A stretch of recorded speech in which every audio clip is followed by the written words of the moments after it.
Hi everyone, thanks for joining us at Real Women of Philadelphia. I'm your host Anna Olson and we're preparing an all-time favorite today, cheesecake.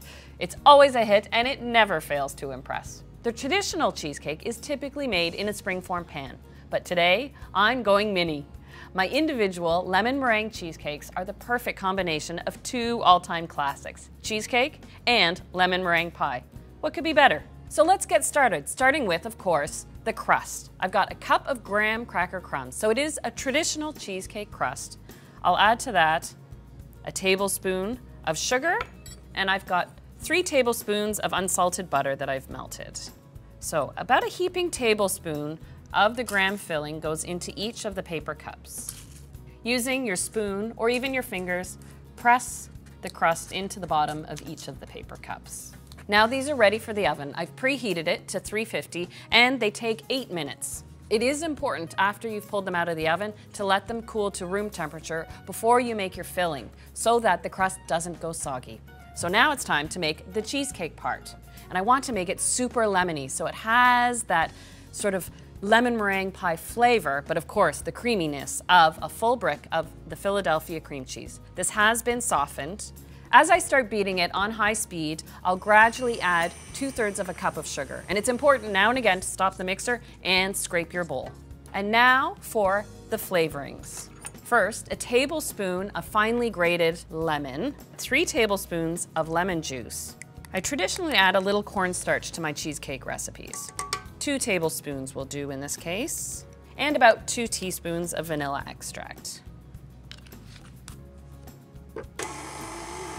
Another scrape of the bowl, and now I'm ready to add the last ingredient, the eggs.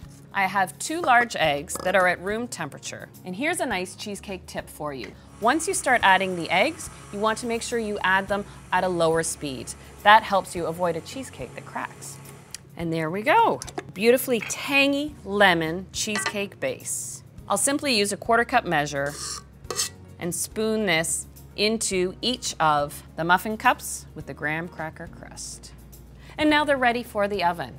This time I've turned the oven down to 325 and they take only 20 minutes. But to check for doneness, it's exactly the same. When they come out of the oven, they should still have a little jiggle to the center of them. Here are the cheesecakes, still a little warm from the oven. You don't want to cool or chill down your cheesecakes. This prevents that layer of condensation between the meringue topping and the cheesecake itself. So to make the meringue, I've got 2 egg whites and they are at room temperature. I'll add these to my mixer with the whip attachment. And to help stretch those egg whites, lemon juice is natural here. All it takes is a 1/4 teaspoon.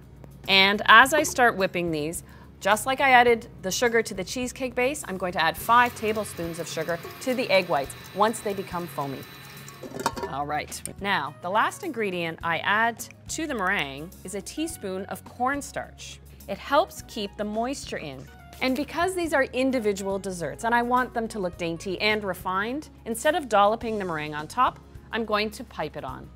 I have a piping bag fitted with a large star tip. And there we go. Now this time, I've turned up the heat on the oven, 375, and keep an eye on your meringues. It takes about 6 to 8 minutes until they're a nice golden brown. And aren't these so adorable? Now that the meringue has browned, I've let the cheesecakes cool to room temperature, and then they only take 2 hours to chill until they're ready to eat. There we go. Cheesecake for your next party. Do you have a delicious one-of-a-kind cheesecake recipe worthy of being named Philly Cheesecake of the Year? It could be worth $5,000 and be featured in a national magazine. Visit RealWomenofPhiladelphia.ca from August 13th through September 2nd to enter.